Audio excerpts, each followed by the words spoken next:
Hello, and welcome to The Good, the Bad, and the Unexpected, a tale of two virtual event experiences. My name is Cindy Sherrick, and my pronouns are she and her. I'm the Director of Donor Relations with the King County Library System Foundation.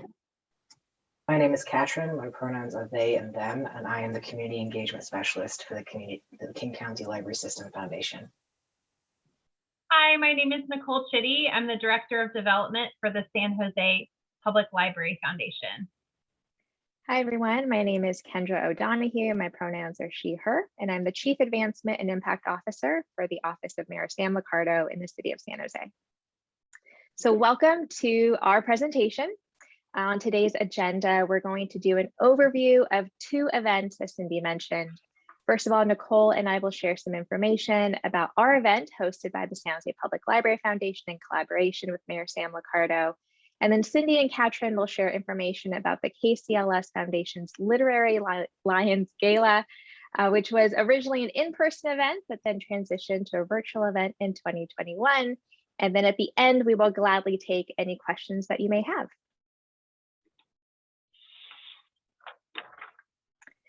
So to give you a bit of context, I'd love to share a little bit of information about our city, the city of San Jose. It's a city with a population of over 1 million residents and is considered the largest in Northern California. To give you a little bit of context, it's about 180 square miles in comparison to San Francisco, which is just 46 square miles. Mayor Sam Liccardo was elected in 2014, and he'll be finishing up his second term next year in 2022. His ongoing priorities have included initiatives focusing on education and digital access. Nicole is with the San Jose Public Library Foundation, and the San Jose Public Library System opened in 1880, and the foundation itself was founded in 1987. It's with 650,000 cardholders, which makes it the fourth largest system in California by circulation, with 25 branches across our city. Mayor Liccardo has been a huge champion of this collaboration between the Library Foundation and City Hall, allowing us to leverage resources to fundraise collaboratively and to connect our programs. And he has a message to share with you today. Hi, I'm Sam Liccardo. I'm the mayor of the city of San Jose. And I am a big fan of our San Jose Public Library Foundation. And because of the close relationship we've had with them over the last several years, we have seen transformative impact in our libraries and how our libraries serve our community and how incredibly relevant our libraries have become, even more so than the days when we all depended on books. This is a great partnership because we bring different talents together to have transformative results. I hope you have the same success in your own communities. In 2020, we planned a major fundraising gala in April for one of the mayor's key initiatives called San Jose Aspires. It's a micro-scholarship college access program. Like many communities and all communities across the country, really, we had to adjust our plans. And when shelter in place happened in March, we had to cancel our event rather abruptly. So this meant that we had to shift our attention to immediate resources for COVID relief. But really in 2021, at the start of the new year, we saw a new opportunity. One, to publicly launch the Aspires program, to also fundraise, to expand and scale it, and also to really highlight the collaborative structure of the city, the mayor's office, the library, the foundation, and our local schools. We had a goal of fundraising $1 million, and we had to do so in about 3.5 months. So how it started, we were looking at a normal gala with drinks flowing, live entertainment, music, guests, and how it's going right now, a lot of Zoom calls. And we wanted to be pretty aware in our planning process of the Zoom fatigue that we have all experienced over the last year and several months. And how were we going to create an event with youth at the focus when we'd all be on video? So we decided to do just that. Yes, there would be adults on it and sponsors and partners and everyone you would expect in a normal type of event of this nature. But no matter what, we want to make sure that our youth were at the epicenter, as they are the key target demographic of this program.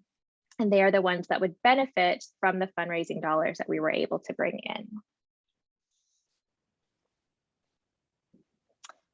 So what were the key goals for this event that we had to plan in a very short amount of time? One was obviously to contextualize the challenge. San Jose is considered the capital of Silicon Valley, which means it is an area of great wealth, affluence, and obviously a lot of technology, but there is still a major barrier for our students as they want to pursue post-secondary education. So we had to make sure that we really successfully contextualize that challenge to everyone. We need to publicly launch a program, again, in a virtual space, and maintain a level of energy that you would have expected in an in-person event. We needed to fundraise dollars, and we want to do so prior to the actual event. And again, that was a goal of $1 million, which Nicole will share our results of that effort in a bit.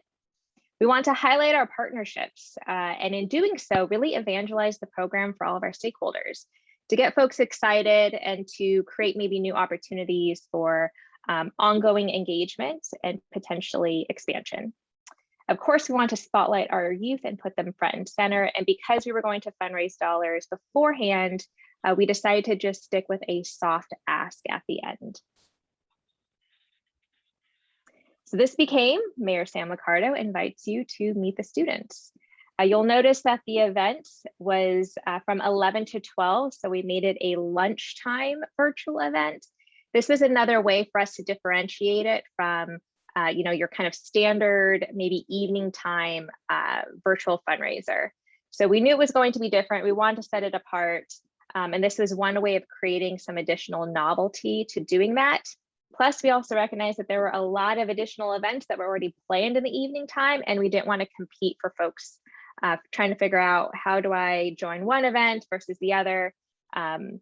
And then we were also able to do a morning press conference, which gave us a little more flexibility in hosting all of this.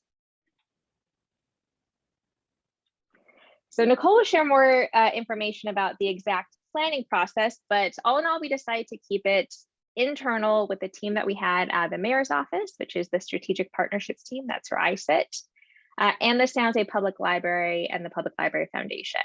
So it meant that we could be really collaborative and efficient with our time in keeping the whole process internal.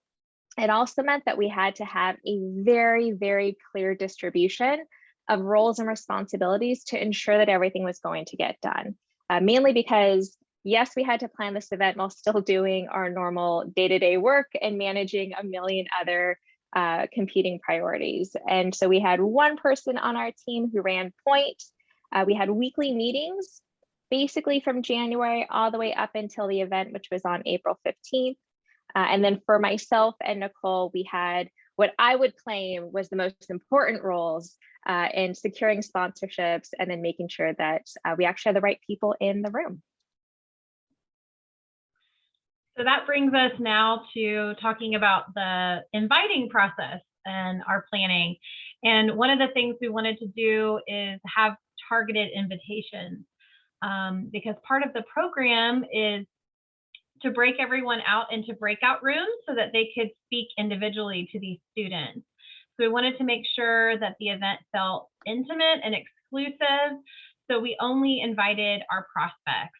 So we sent out personal invitations, Kendra and I did, to folks in corporate social responsibility, CEOs, some foundations, and some community leaders who would be really interested in this program. So it was a very targeted invite list and a targeted ask to come. And we decided not to do any social media or general inviting and just really stick to our target prospect list, for this. So another thing that we did this through Eventbrite registration, and we gave the link only to this select group of people to register.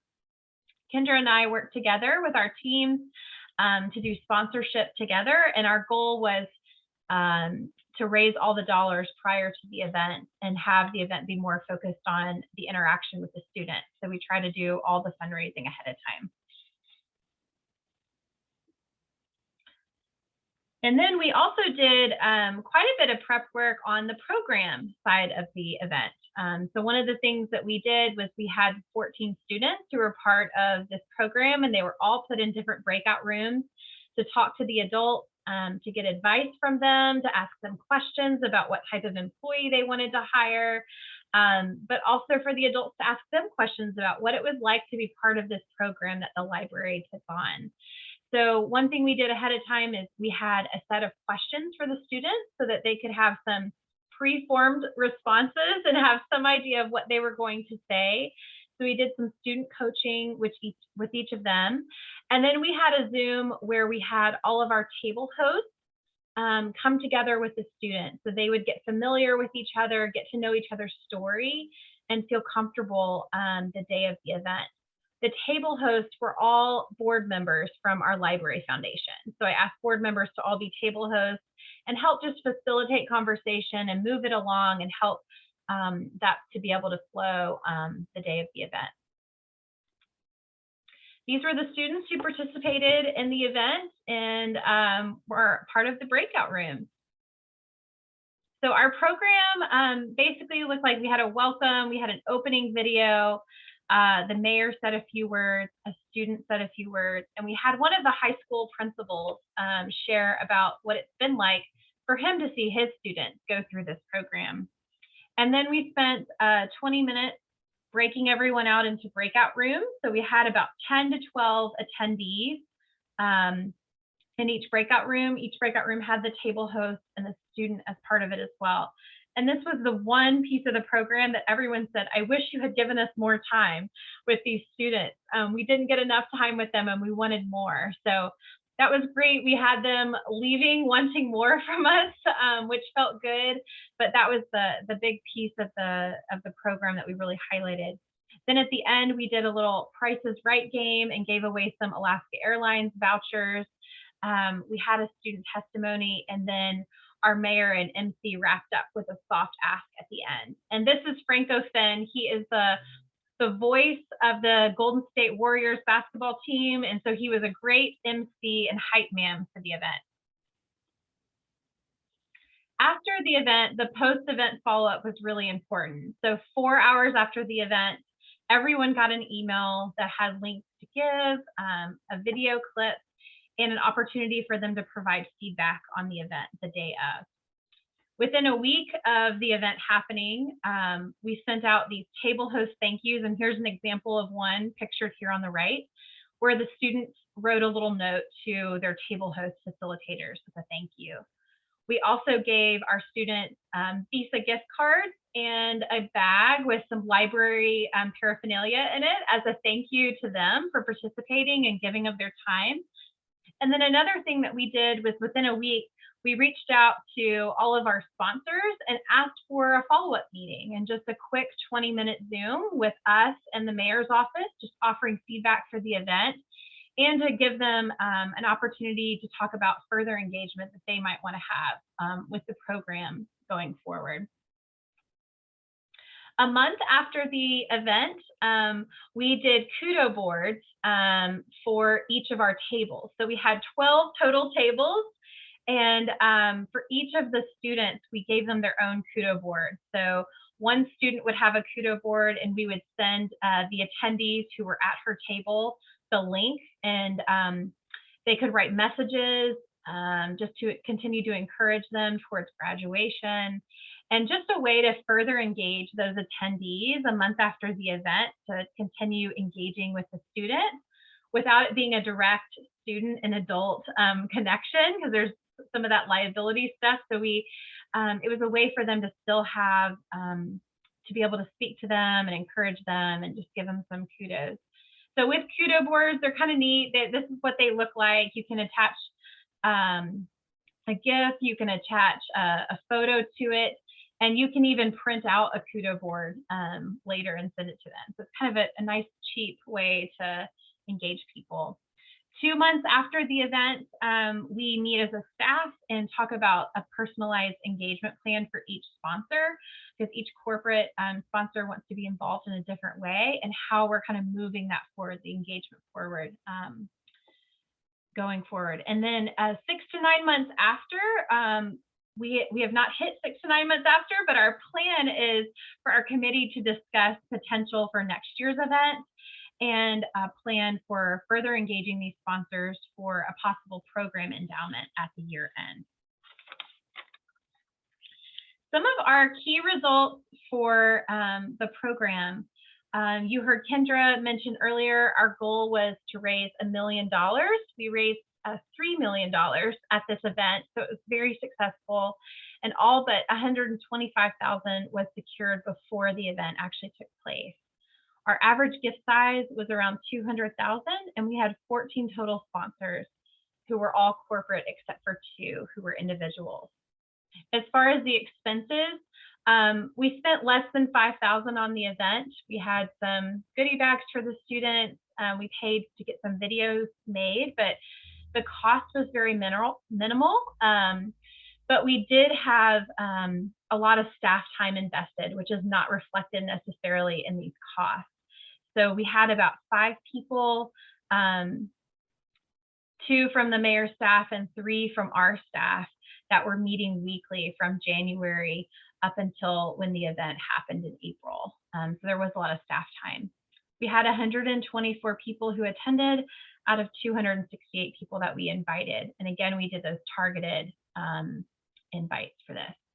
Some of the key takeaways as we are reflecting as a team about this event is that securing all the money prior to the event was really helpful in terms of alleviated the stress off of our shoulders, but it kind of gave us that security going into it, what we knew we had already raised, and then we could really just focus on post-event engagement afterwards of those folks.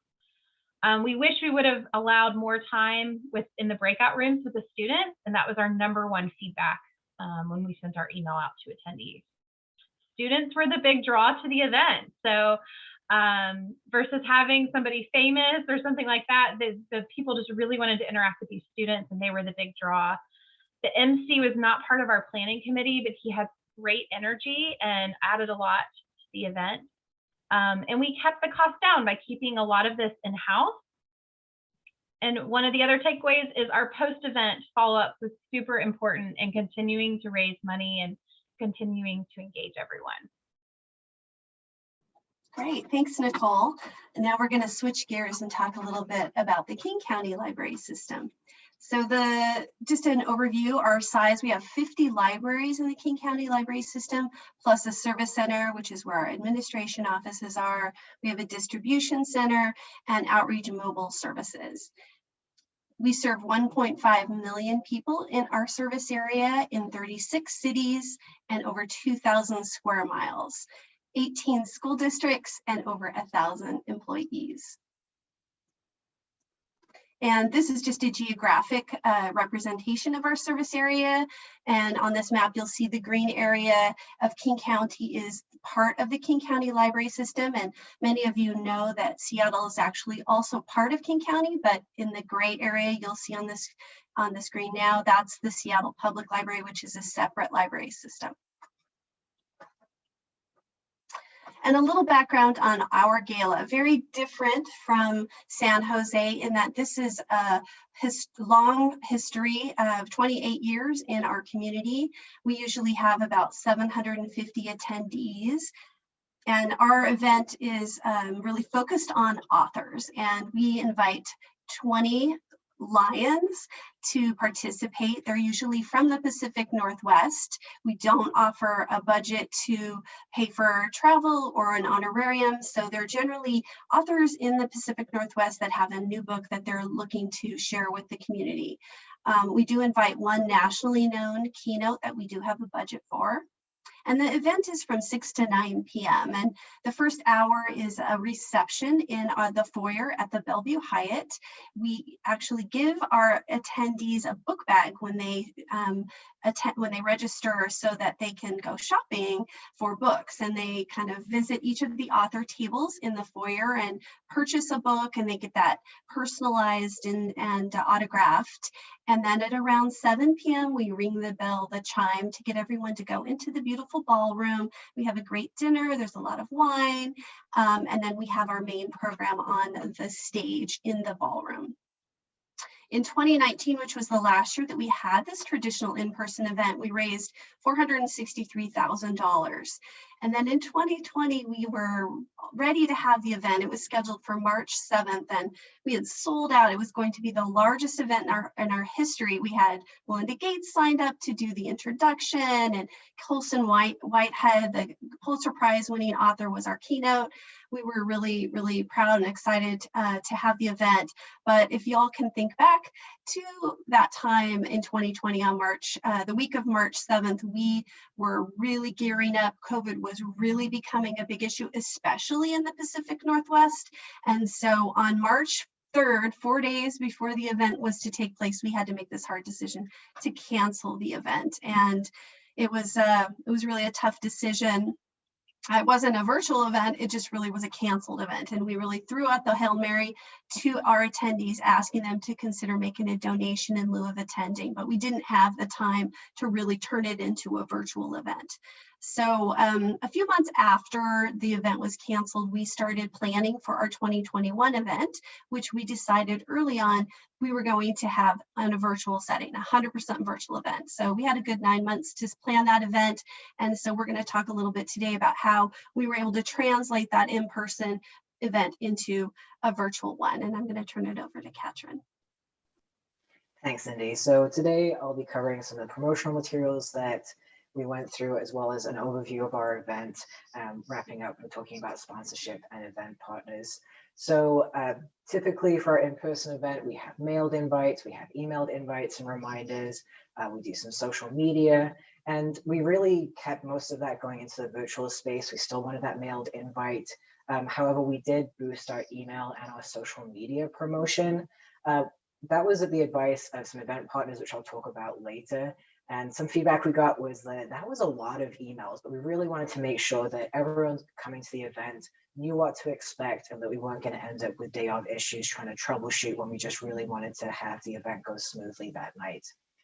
Part of our promotion too is creating this wonderful Literary Lions graphic. So normally we contract a local artist, illustrator to create our bookshelf. And on the bottom left here, you can see what the 2020 bookshelf looked like. So those are all the new books from our Literary Lions, and we have the really cute little bookends that are the lions. And that is sort of print material that goes invites, it goes in emails, it's shown at the event, really part of our branding. And what we did for 2021 is contract a graphics company so we could get this really neat animation. So we have a static version, we have this animated version. We really wanted something dynamic and engaging and eye-catching. If we're going to be competing in a virtual space, let's try and be as engaging as possible. So as Cindy mentioned, the evening starts with our VIP reception. And in person, this is typically a slightly higher ticket price. It's 1 ticket per entry. This is also a benefit that we give to certain levels of sponsorship and also major donors. And it's really the opportunity for early access to our Literary Lions. You can get in line to get your book signed first. You might have a little bit more time to chat with them. But as you can see from the photo on the left, it's a packed space. Going into virtual, this is part of our event that we really wanted to be able to recreate. We felt this was important, not just to have our main program, but to get this VIP experience. So this was the only cost-associated ticket level that we did in 2021, and we changed it to 1 entry per household. So however many people you can fit around your screen to enter that space, that was how many people you could have with your ticket entry. And we used a platform called Remo. And you can see a little screenshot down on the bottom right. And for those of you not familiar with Remo, it's a pretty neat platform for doing this. So we were aware of Zoom fatigue, and we didn't want to deal with sort of assigning people to breakout rooms in Zoom and sort of going through that. We really wanted to give our guests more autonomy to meet the authors they wanted. So on 3 different floors, we placed our authors at their own table, which had their name, and then guests throughout the VIP reception could go visit with that author and ask them questions about books. And then, around every 10 minutes or so, we'd ring a bell and they could go move on to the next. So essentially it was speed dating the Literary Lions, which people really enjoyed. And I think similar to San Jose, people were like, I want to spend all my time with the authors. I think we could have had a 5-hour author event and people would have been very happy. We also use this similarly as a sponsorship and major donor benefit, but again, trying to move away from being transactional with this. We reduced the number of tickets that people were going to get coming into that space, and that was actually met pretty well. So after the VIP reception in Remo, we transferred to our main program, which we broadcast live through YouTube.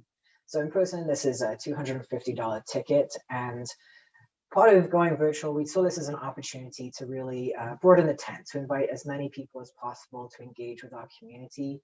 We have DEI goals related to the gala and other parts of our work, and this is where we felt, okay, we can really reach so many more people in the community by having a no-cost entry to this YouTube live stream. The program content stayed pretty much the same. Instead of having an MC, we had a host. It was a local TV anchor, Angela Poe Russell, and she was fantastic.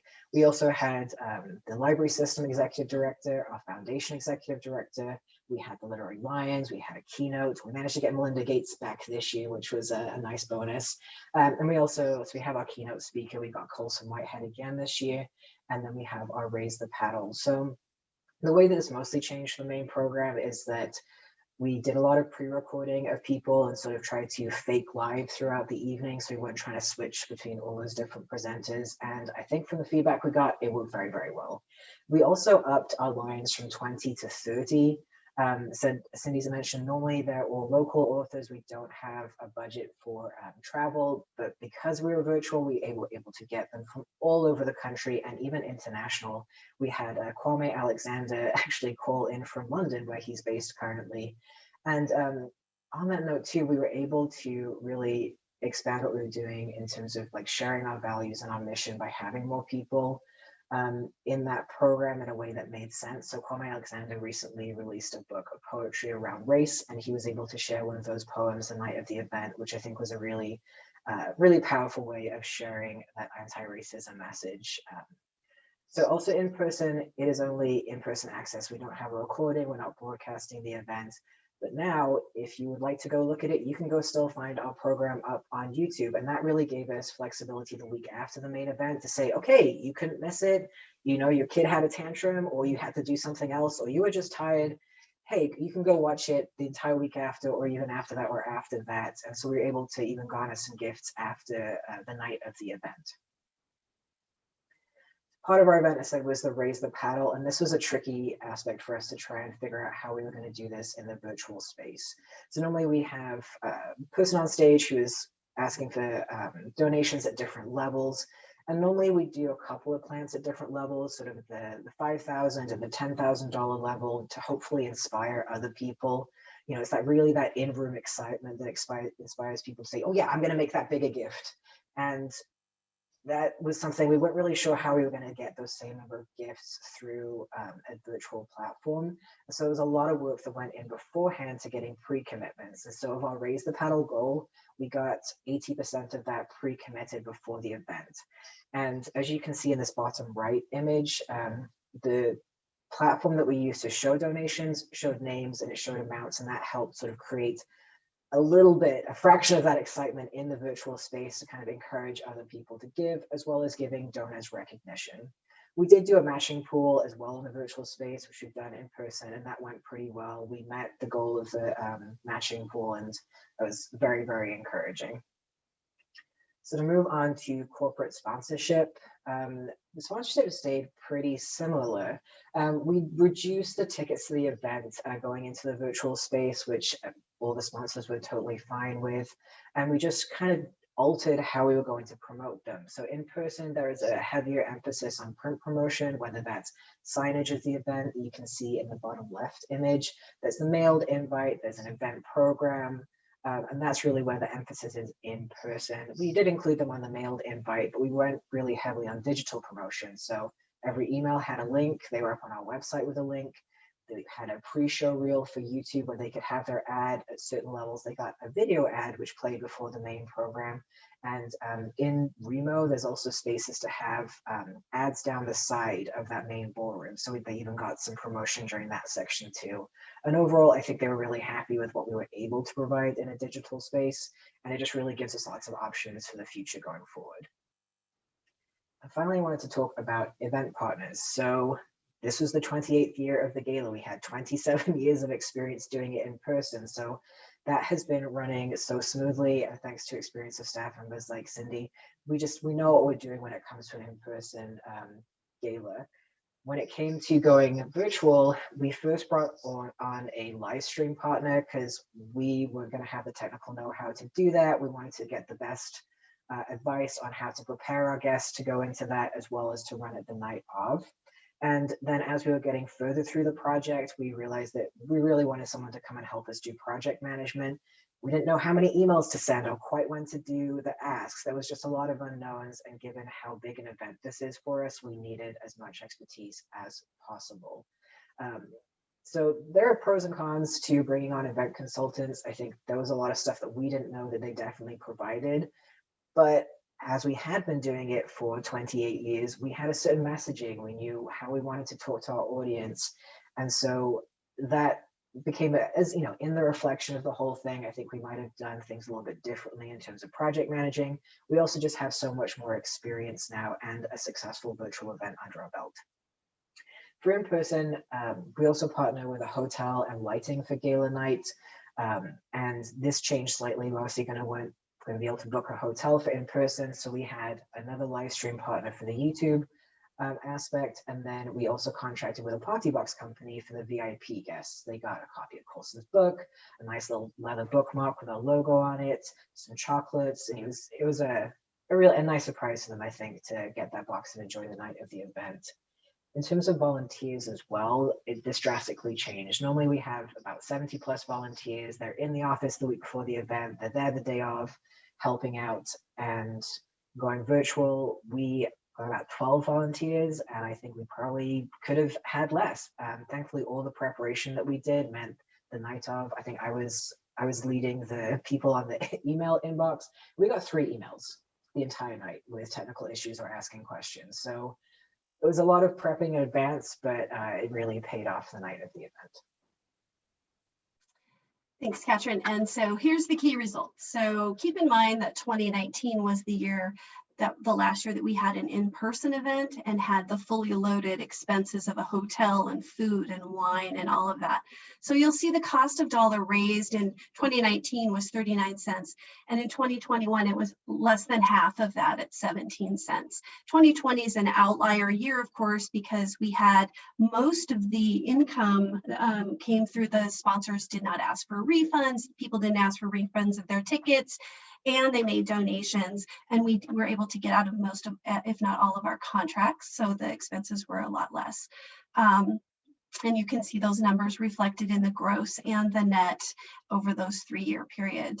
For attendance, you'll see in 2019, we had 614, and in 2021, we had 654. And we know anecdotally that each one of those logins really represents more than one person. On average, it's about 2. So we feel like our reach was much broader in 2021 through the virtual setting. And our average gift was significantly higher in 2021, less donations, but a higher average gift.